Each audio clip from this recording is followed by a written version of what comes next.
Good day and welcome to my video. To my lecturer, Professor Dr. Azizuddin, my classmates and anyone who may have stumbled across this video. My name is Emina Kulasic Bong with matrix number 278714 from Universiti Utara Malaysia. This is my assignment video for international law, and today I will be presenting on the concept of animal welfare in Malaysia. Now, before I begin the video, let me give a quick warning. It does contain some images of abuse and bleeding animals, so I do hope that everyone watches with caution if they are sensitive to these things. So let's start with the definition of animal welfare. According to the World Organization for Animal Health, otherwise known as the OIE, animal welfare refers to physical and mental state of an animal in relation to the condition which it lives and dies.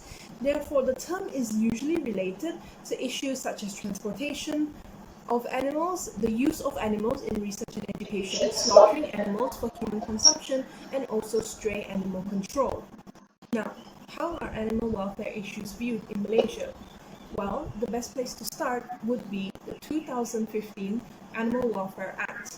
This act regulates multiple things related to animal welfare, such as licensing related to animals, animals in research and testing, transportation of animals, trading animals, animal cruelty, animals in distress, and powers related to enforcing this act. However, this law has come to be quite problematic, and animals are still heavily subjected to cruel treatment in this country. Today, I will explain a few ways in which Malaysia is mistreating our animals. Firstly, although there are already clear regulations regarding animal cruelty, this country still has quite a serious animal cruelty issue. Now, here are just some cases from the year 2020. In July, a CCTV footage of a man throwing 3 kittens into a washing machine and drowning them at a public laundromat went viral on the internet. Later on in the same month, another man had been caught slashing a dog to death with a machete.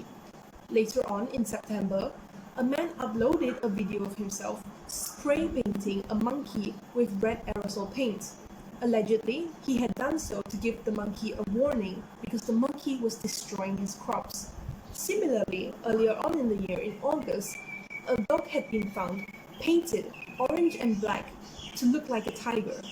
The most disturbing case, however, occurred in November, when a video of a man shooting stray dogs with a rifle went viral on the internet.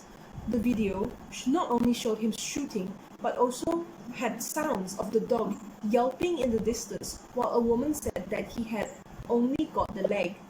Now, these are just cases which have been documented or caught. How about the ones which we do not know about? Earlier this year, a film by the Humane Society International titled Save Ralph became viral on the internet.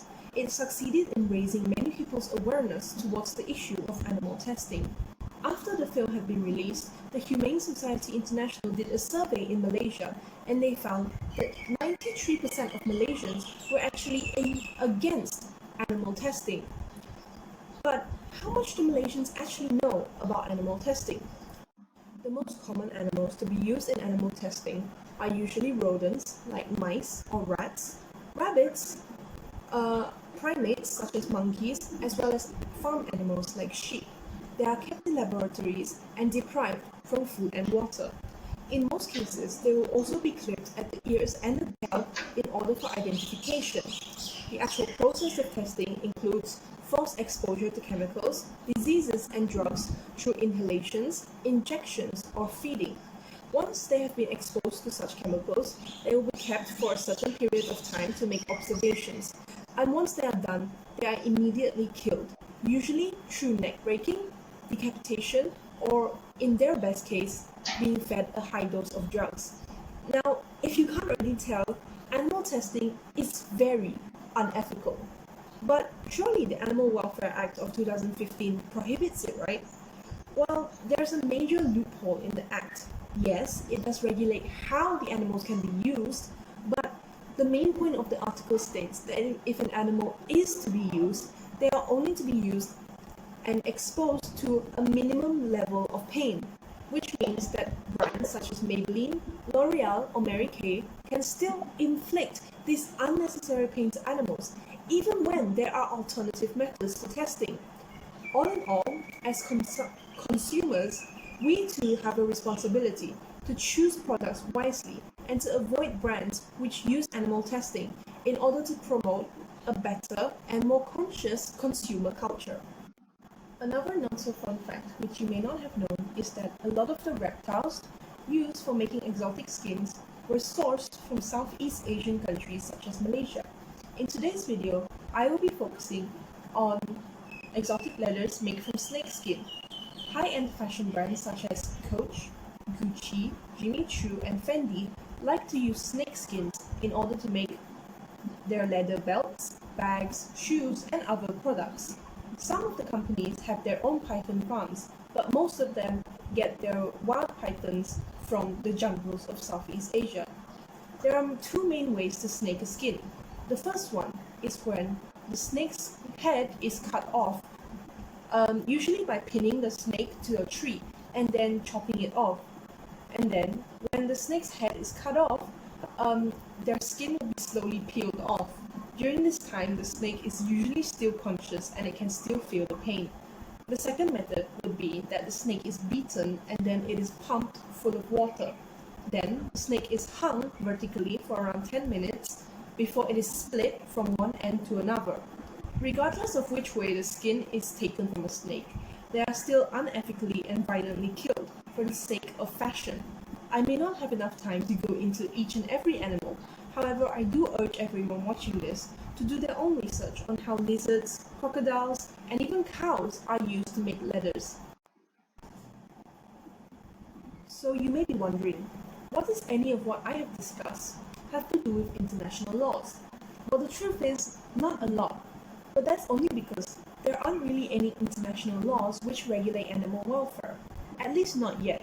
Yes, there is the Universal Declaration on Animal Welfare, but that only has the support of 76 countries, which isn't enough. Therefore, today, I'm hoping to introduce everyone to an act which could potentially protect animals all over the world. The act is known as the United Nations Convention on Animal Health and Protection, UNCAHP. UNCAHP is a legally binding convention for all UN member states. This means that member states will implement these laws within UNCAHP into their own legislations, ensuring the safety of animals all over the globe, and not just in certain areas. UNCAHP has 10 main objectives. Number 1, making animal protection a global imperative at the UN. Number 2, making animal protection a common goal for all nations. Number 3, allowing all animals to be considered and protected in a unique convention. Number 4, protect animal health globally. Number 5, protect animal species globally. Number 6, protect animal welfare globally. Number 7, protect animal interests globally. Number 8, strengthen human obligation of responsibility, care, and assistance towards animals. Number 9, state legal principles of non-cruelty and good treatment for all animals. And number 10, protect the research of alternatives to animal products and exploitation. The UNCAHP will help in regulating laws globally so that more countries can achieve the animal welfare standards set by the World Organization of Animal Health. With that in mind, the UNCAHP is still relatively new. It was first launched in 2019 and hopes to be adopted by the UN General Assembly by 2029. Animal lovers such as myself can look forward to a future in the world which cares more about animals. I genuinely hope that the United Nations Convention of Animal Health and Protection, UNCAHP, will not only regulate laws but spread awareness about the importance of animal lives. As Mahatma Gandhi once said, the greatness of a nation and its moral progress can be seen by how its animals are treated. I hope that this video has helped change or improve every viewer's knowledge about animal welfare. Thank you for watching my video, and remember, always be kind to animals.